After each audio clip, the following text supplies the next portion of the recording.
नमस्कार, स्वागत है आप सभी का। आप देख रहे हैं इंडिया डेली। मैं हूं आपके साथ गीतू चौहान और आइए शुरुआत करते हैं हमारी इस खास बुलेटिन गुड मॉर्निंग इंडिया की। हमारी खास बुलेटिन में हम आपको दिखाएंगे देश दुनिया की तमाम अहम खबरें, वो भी एकदम अलग अंदाज में। बड़ी और अहम खबरों के साथ हम आपको बताएंगे देश का मूड, आम आदमी के लिए जरूरी बातें और इसके अलावा गुड मॉर्निंग इंडिया में आप देखेंगे सोच की बात, जहां हम बताएंगे वो खबर जो सबसे ज्यादा चर्चा में है, जो देश में बहस का मुद्दा बनी हुई है। और बात होगी दुनिया की, जहां हम आपको दिखाएंगे दुनिया की तमाम बड़ी खबरें। तो आइए शुरू करते हैं आपका खास बुलेटिन गुड मॉर्निंग इंडिया।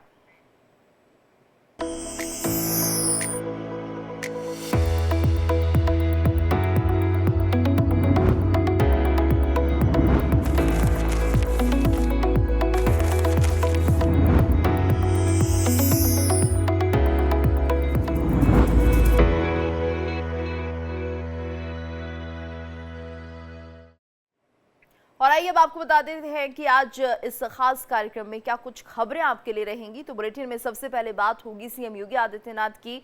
एक बार फिर अपराधियों और दंगा फैलाने वालों को सख्त चेतावनी उन्होंने दे दी है। सीएम योगी ने साफ कर दिया है कि प्रदेश में अपराधियों को बख्शा नहीं जाएगा। तो दूसरी खबर में बात करेंगे अयोध्या नगरी की, जहां दीप उत्सव के मौके पर एक नया विश्व रिकॉर्ड बना है। तो तीसरी खबर में बात होगी लॉरेंस बिश्नोई की।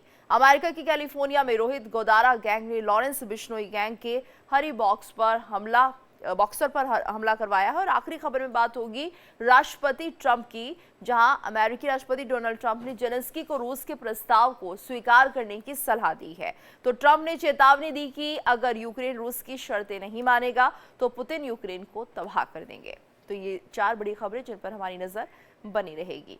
तो यूपी के मुख्यमंत्री योगी आदित्यनाथ ने बड़ा दावा किया है। अयोध्या में आयोजित दीप उत्सव कार्यक्रम में सीएम योगी ने संबोधन में अपनी सरकार की उपलब्धियां गिनाई। तो यूपी सरकार में कानून व्यवस्था को लेकर सीएम ने कहा कि आज उत्तर प्रदेश में कानून का राज स्थापित हुआ है, अपराधी भयभीत है, आज माताएं और बहनें सुरक्षित हैं। वहीं गरीबों और किसानों की योजनाओं पर कहा कि उनकी सरकार में गरीबों का सम्मान है और किसान खुशहाल है। तो सीएम योगी ने युवाओं को लेकर कहा कि आज की सरकार में युवाओं के लिए अवसर बने हैं।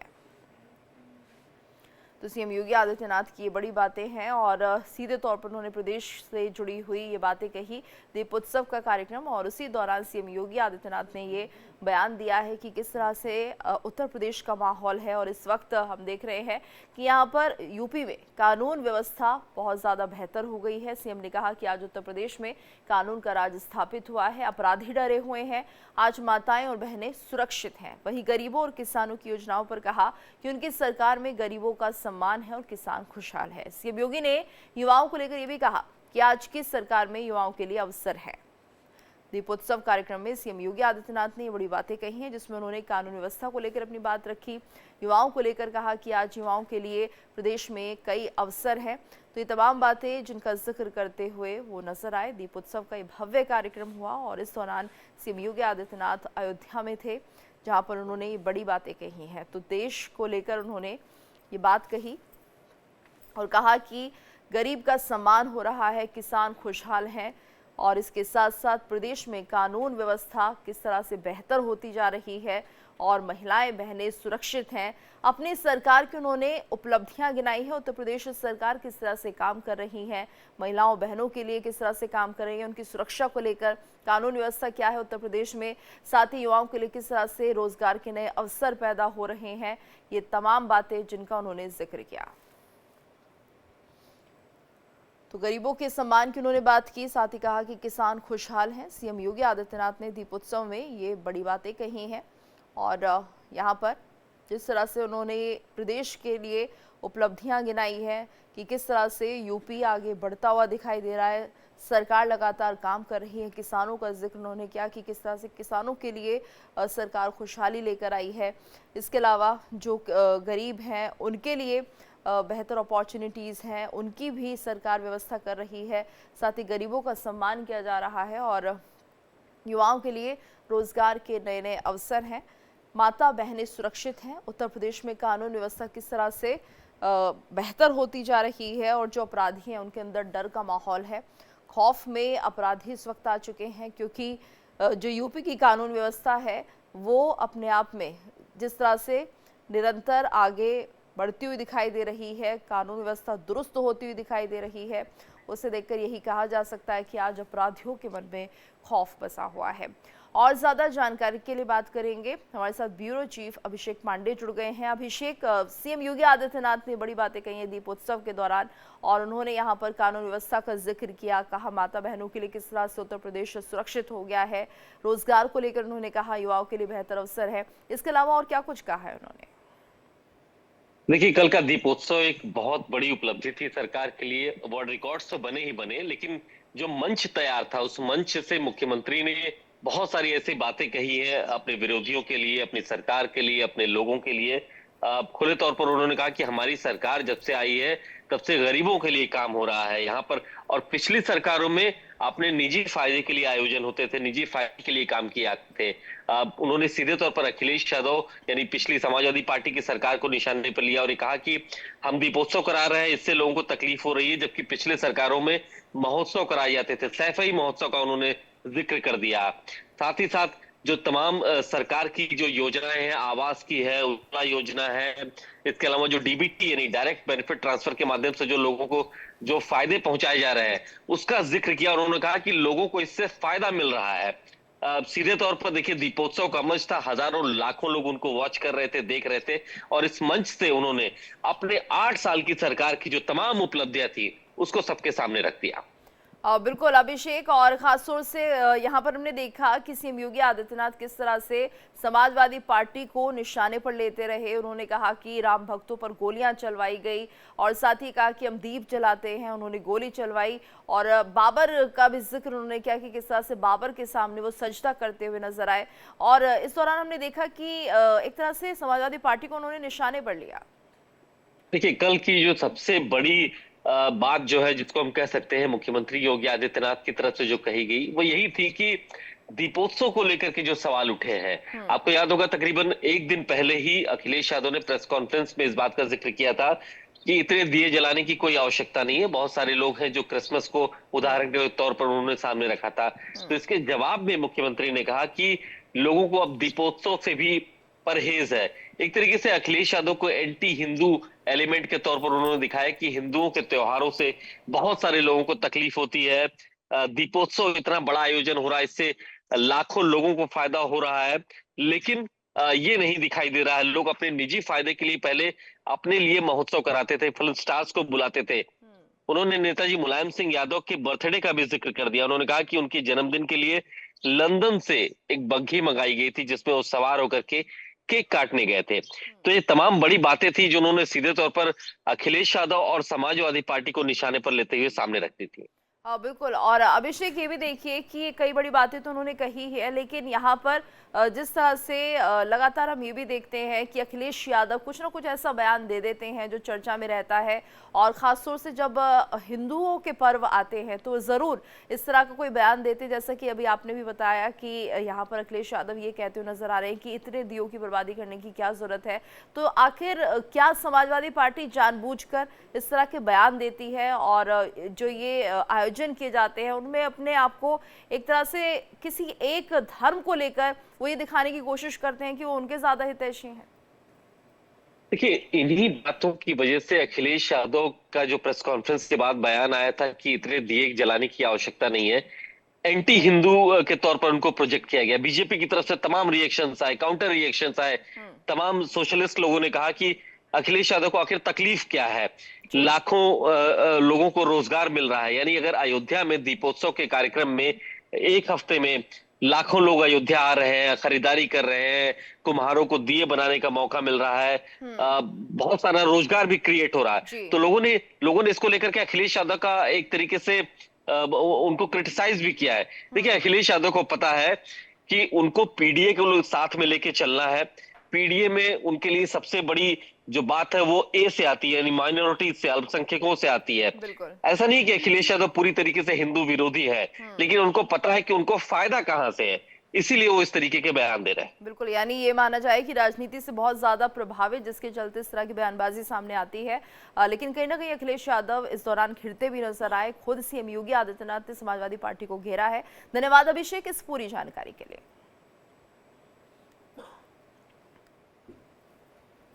पूरे प्रदेश की खुशहाली की कामना भी कर रहे हैं और भक्तों की लंबी कतारें आज लगी हुई है। दूर तक नज़र डालेंगे तो ये जो कतारें हैं वो बहुत बढ़ती हुई आपको दिखाई देंगी, क्योंकि दिवाली भगवान राम के साथ जो मना रहा है वो अपने आप को आज सौभाग्यशाली समझ रहा है। सीएम योगी आदित्यनाथ यहाँ पर पूजा करने के लिए पहुंचे थे। भगवान रामलला की आरती यहाँ पर की गई है और अब मंदिर की परिक्रमा वो करते हुए दिखाई दे रहे हैं। और उसके बाद यहाँ पर जिस तरह से तैयारियाँ की गई हैं दिवाली को लेकर वो अपने आप में अद्भुत है। कल हमने देखा किस तरह से दीप उत्सव यहाँ मनाया गया, जिसने एक नया विश्व रिकॉर्ड कायम किया। और आज दीपावली है तो आज भी अयोध्या की रौनक अलग ही नज़र आएगी। आज भी लाखों दिए प्रज्वलित किए जाएंगे, जो अपने आप में अयोध्या को एक पावन नगरी के तौर पर दिखाएगा। और कुल मिलाकर अयोध्या नगरी जगमगा उठेगी। ये ऐसा दिन जिसका वर्षों से इंतज़ार अयोध्या वासियों ने किया है, देशवासियों ने किया है। और शायद भगवान राम जब अपने मंदिर में विराजमान हुए तो इस अयोध्या के मायने और भी बढ़ जाते हैं। यही वो जगह है जहाँ पर भगवान रामलला का जन्म हुआ था और यहीं पर भगवान विराजित हुए हैं। हालांकि कई वर्षों का इंतज़ार उन्हें करना पड़ा, लेकिन आखिरकार जिस तरह से दीपावली के इस पावन मौके पर रामलला के दरबार को सजाया गया है और उनकी मौजूदगी यहाँ पर कण कण को जीवंत बनाती हुई दिखाई देती है। और ऐसे में सीएम योगी आदित्यनाथ यहाँ पर पहुंचे और उनकी विधि विधान से पूजा अर्चना की है।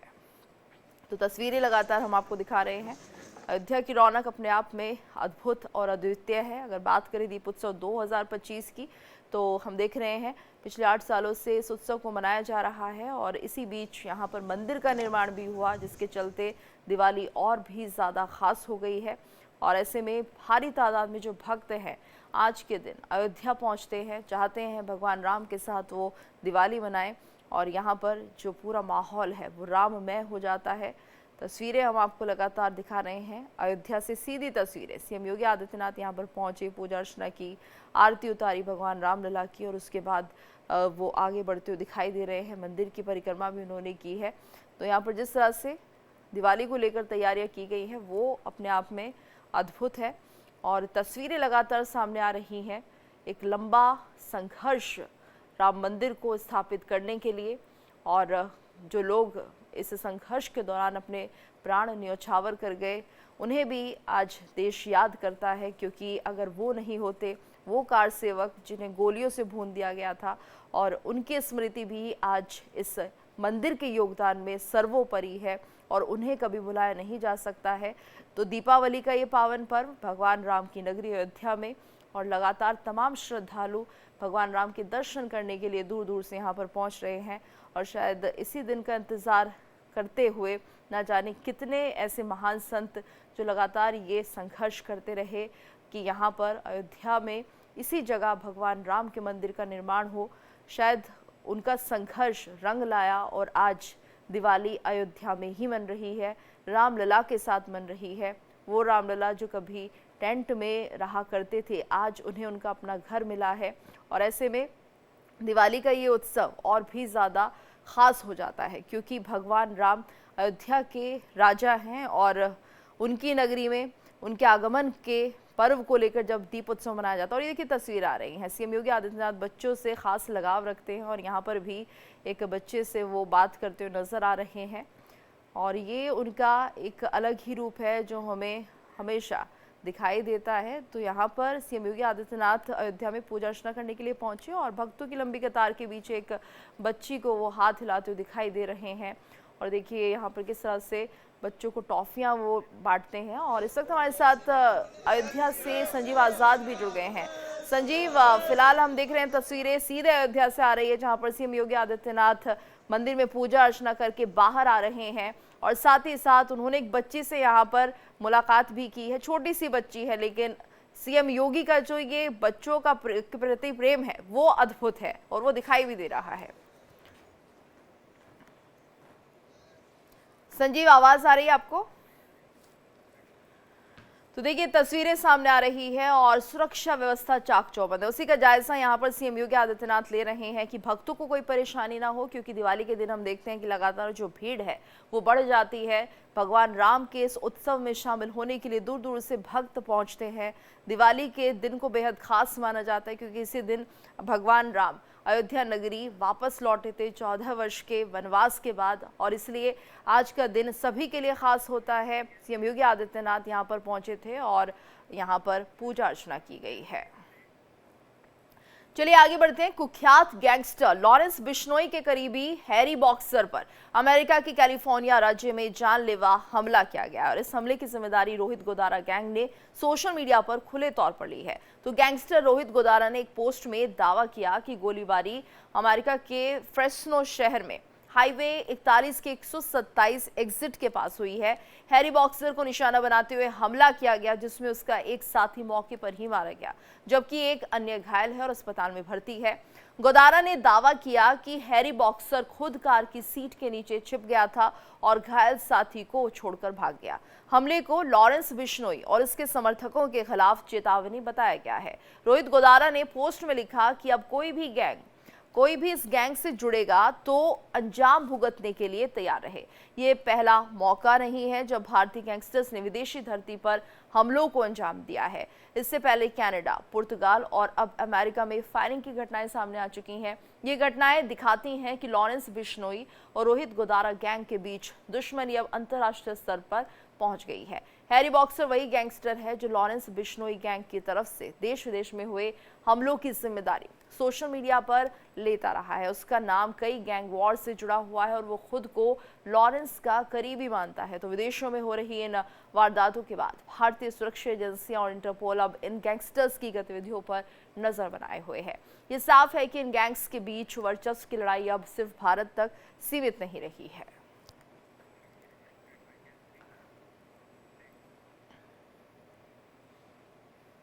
अमेरिका और यूक्रेन के संबंधों को लेकर हाल ही में एक बड़ी हलचल देखने को मिली है, जब अमेरिका के पूर्व राष्ट्रपति डोनाल्ड ट्रंप और यूक्रेन के राष्ट्रपति वोलोदिमीर जेलेंस्की की मुलाकात व्हाइट हाउस में हुई। ये बैठक जितनी अहम थी उतनी ही विवादास्पद भी बन गई है, क्योंकि इसके दौरान दोनों नेताओं के बीच कई बार माहौल गर्मा गया। करीब 2 घंटे तक चली इस बातचीत में ट्रंप ने खुलकर रूस के पक्ष में झुकाव दिखाया और जेलेंस्की से कहा कि उन्हें रूस के राष्ट्रपति व्लादिमीर पुतिन की शर्तें मान लेनी चाहिए। ट्रंप ने यहां तक कह दिया कि अगर यूक्रेन पीछे नहीं हटता तो पुतिन यूक्रेन को पूरी तरह बर्बाद कर देंगे। उन्होंने ये भी कहा कि जिस तरह से उनका अंदाज देखने को मिला तो बेहद तल्ख लहजे में उन्होंने ये बातें कही और यूक्रेन के युद्ध मानचित्रों को एक और फेंकते हुए जेलेंस्की को सुझाव दिया कि उन्हें डोनबास क्षेत्र रूस को सौंप देना चाहिए। सूत्रों के अनुसार बैठक के दौरान ट्रंप कई बार उत्तेजित होते हुए भी दिखाई दिए और कुछ मौकों पर उन्होंने कठोर भाषा का इस्तेमाल भी किया है। तो जेलेंस्की ने जहां अमेरिका से मदद की उम्मीद जताई थी, वहीं ट्रंप ने साफ कर दिया कि उनका झुकाव अब सैन्य सहायता के बजाय शांति समझौते की ओर है। और इस मुलाकात से यूक्रेनी राष्ट्रपति को उम्मीद थी कि अमेरिका से उन्हें आधुनिक हथियार, विशेष रूप से टॉम हॉक मिसाइलें मिलेंगी, लेकिन ट्रंप ने इस पर ठंडी प्रतिक्रिया दी। उन्होंने कहा कि वो आने वाले दिनों में हंगरी में राष्ट्रपति पुतिन से मुलाकात करने वाले हैं और उनका ध्यान अब युद्ध रोकने पर है, न कि हथियारों की आपूर्ति बढ़ाने पर। जेलेंस्की ने ट्रंप से साफ तौर पर कहा कि यूक्रेन के पास रूस पर हमला करने के लिए हजारों ड्रोन तैयार हैं, लेकिन बिना अमेरिकी मिसाइलों के वो कमजोर पड़ सकते हैं। इस पर ट्रंप ने जवाब दिया, हम यही चाहेंगे कि तुम्हें मिसाइलों की जरूरत ही ना पड़े। और इस वक्त मेरी सहयोगी गार्गी चक्रवर्ती भी न्यूज रूम से जुड़ गई है इसी खबर को लेकर। गार्गी, देखिए, जिस तरह से हम देख रहे हैं कि यूक्रेन और रूस की ये जंग आगे बढ़ती हुई दिखाई दे रही है और यहाँ पर जो यूक्रेन है वो अगर अमेरिका से मदद मांग रहा है और सीधे तौर पर इस जंग को आगे बढ़ाने की बात कर रहा है, वहीं अमेरिका ने साफ कर दिया है कि कोई मदद नहीं मिलेगी। क्या माना जाए तो अब शांति बहाल हो सकती है या यूक्रेन अब दूसरा जो पक्ष है उस पर विचार कर सकता है? जी बिल्कुल गीतू, आपको बता दें कि जो व्हाइट हाउस में जो ये मीटिंग हुई थी उसमें जेलेंस्की ऐसा मान रहे थे कि उन्हें हथियारों के द्वारा और बहुत सारी चीज़ें मुहैया कराई जाएगी ट्रंप के द्वारा और वो इसमें जो है आगे बढ़ सकते हैं। लेकिन अब ट्रंप ने भी साफ साफ कह दिया कि अब कि शांति जो है शांतिपूर्ण तरीके से आप मान जाए और पुतिन के खिलाफ ऐसा कुछ भी ना करे, क्योंकि पुतिन में उतनी जो है शक्ति है, ताकत है कि वो आपको जो है ख़त्म कर सकती है। और जब ये बातचीत हुई भी थी तो तो ऐसा था कि जेलेंस्की के साथ बातचीत के दौरान जो है ट्रम्प कई बार जो है गुस्सा भी हुए, उन्होंने उनके नक्शे को भी जो है उन्होंने फेंक दिया और जेलेंस्की को कहा है कि पूरे पूर्वी डोनबास क्षेत्र को रूस को सौंपने का दावा किया है और उन्होंने कहा है कि पुतिन की बात आप मान लीजिए और ऐसा ना करने पर बहुत जो है दिक्कत हो सकती है आपको। तो उस मुलाकात में काफ़ी गहमा-गहमी भी हुई और जिस तरह से जेलेंस्की सोच रहे थे उनके साथ कि वो हथियार वो ट्रम्प से ले पाएंगे और आगे की युद्ध भी कंटिन्यू कर पाएंगे, लेकिन ट्रम्प ने कहा कि ऐसा कुछ नहीं होने वाला, आप ये कीजिए कि आप शांति समझौते को मान लीजिए और अब जो है पुतिन से जो है आप जो है और युद्ध ना लड़े। और इस बैठक में ट्रम्प ने जेलेंस्की को पूरे डोनबास को भी सौंपने की बात कही है और कई सारी चीज़ें सामने आई। फाइनेंशियल टाइम की अगर बात करें तो उसमें माना गया है कि ट्रम्प को मौजूदा अग्रिम मोर्चे पर तैनाती और रोकने के लिए राजी कर कामयाब हो सके और ट्रम्प ने बैठक के बाद दोनों पक्षों को युद्ध खत्म जो है करने की बात कही है और जेलेंस्की को कहा है कि युद्ध खत्म कर दीजिए, नहीं तो आपके लिए वो बहुत मुसीबत वाली चीज़ हो सकती है और पुतिन के साथ जो है अब शांति समझौता करना ही आपके लिए फायदेमंद रहेगा। बिल्कुल, और ऐसे में यहाँ पर गार्गी यही माना जाए कि अब यूक्रेन को उतनी मदद नहीं मिलने वाली जितने की उम्मीद लगाए बैठा था। और पहले भी हमने देखा था गार्गी कि किस तरह से यहाँ पर जो यूएसए है वो लगातार यूक्रेन को मदद करता रहा है, जिसकी वजह से युद्ध आगे एस्केलेट होता रहा। लेकिन अब ट्रंप की बातों से लगता है कि वो बिल्कुल सपोर्ट नहीं करने वाले हैं और आखिरकार यूक्रेन को मजबूरन इस युद्ध को रोकना पड़ेगा, अभी नहीं तो कुछ समय के बाद। जी बिल्कुल, आपने बिल्कुल सही कहा कि जिस तरह से बैठक भी हुई तो उसमें भी जो है जेलेंस्की को कोई भी ऐसी उम्मीद नहीं दिखी ट्रम्प के साइड से कि हाँ अब मैं ये युद्ध और आगे बढ़ा सकता हूँ। उन्होंने बोला है कि युद्ध ख़त्म कीजिए, नहीं तो आपको ही जो है सारी मुसीबत जो झेलनी पड़ेगी और जो है पुतिन जो है तुम्हें बर्बाद कर देगा, उन्होंने ये भी कहा। और इस वाइट हाउस की बातचीत में बहुत सारी चीज़ें सामने आई, जैसे कि उन्होंने बोला कि मैं कोई भी आपको मदद नहीं दूंगा अब, और आप अगर शांति का हाथ बढ़ाएंगे तो बहुत ही बढ़िया रहेगा आपके लिए, ये सलाह मान लीजिए। बिल्कुल, धन्यवाद गार्गी इस पूरी जानकारी के लिए। तो यहाँ पर सलाह दी गई है ट्रंप के द्वारा, देखना होगा कि यूक्रेन इस सलाह को मानता है या नहीं। फिलहाल इस बुलेटिन में इतना ही, रुकेंगे एक ब्रेक के लिए, लेकिन इंडिया डेली अब आपके स्मार्ट टीवी पर भी मौजूद है। इंडिया डेली 24/7 अब इन सभी प्लेटफॉर्म पर लाइव देखें।